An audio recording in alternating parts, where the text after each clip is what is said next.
Thank you.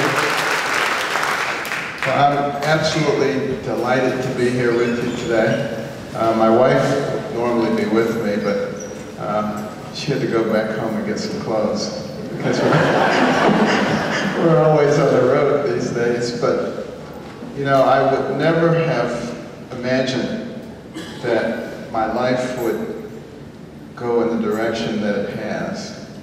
I'm certainly not a politician and never intend to become a politician, quite frankly.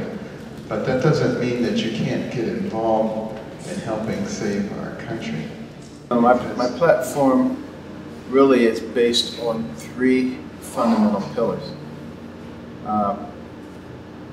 Unity, which provides strength. And our country is now more divided than I think it's ever been since the Civil War, with two different factions. Those who believe that the nation should be centered around the people, of, for, and by the people, with the government there to support life, liberty, and the pursuit of happiness.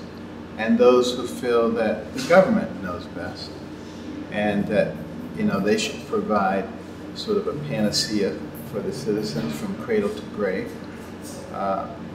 And that creates a fairly big division. One of the things that I want to do is try to help people see that there's a bigger picture, and to be able to paint that picture in a way that we stop getting in our respective corner and throwing hand grenades at each other, because we'll find that we agree on 90% of stuff. The other thing that I'm basing a big part of the campaign on is the economy. You know, we have an $18 trillion national debt, more than that actually.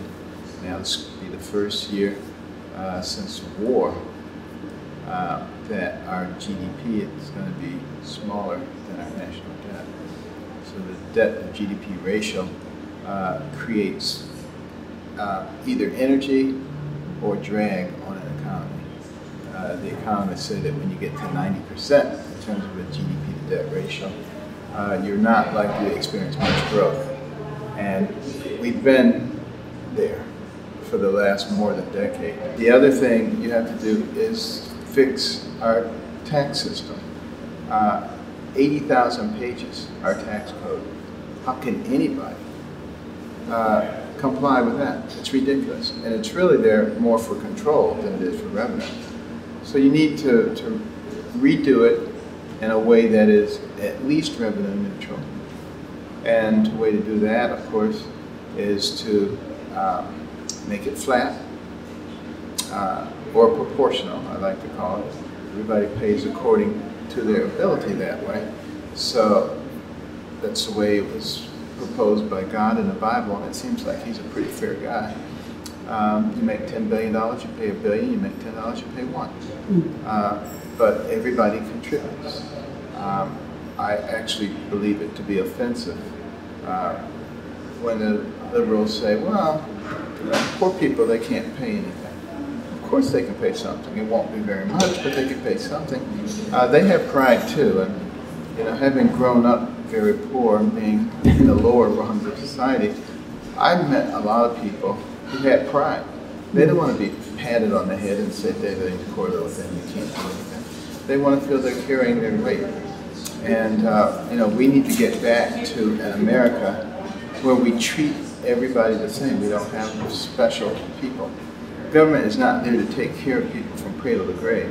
It is there to facilitate life, liberty, and the pursuit of happiness. In terms of taking care of people, that is the responsibility of the people. Strengthening the military, strengthening both offensive and defensive capabilities, as well as military research, which has just gone woefully neglected. Things that gave us the stealth bomber and things like that. You know, that's how we keep our military edge, and we just are coasting at this point, while our enemies are increasing. Radical Islamic terrorists all over the world, and even here within our country. And you know, I think we have two choices. We can sort of ignore them, or we can try to destroy them before they destroy us. And I prefer the latter. I would like to convey that, you know, the United States of America is designed with the people at the pinnacle. And the government is supposed to respond to the will of the people. We've now turned that upside down. And we now have a government that says jump and the people will say how high. But it was Thomas Jefferson who said that that would happen because the people would be less vigilant. And of course the government would grow and take over. But he also said before that resulted in the fundamental change and we became something else, that the people would wake up and they would reclaim their spot. And I personally think that this is the time to do it. What I'm saying is we need to recognize that God gave us these big brains for a reason. And it's so that we ourselves can think, what's good for me?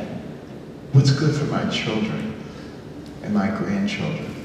Stop letting these people divide everything up into Republican and Democrat, and conservative and liberal, because the real division should be what's American and what's anti-American.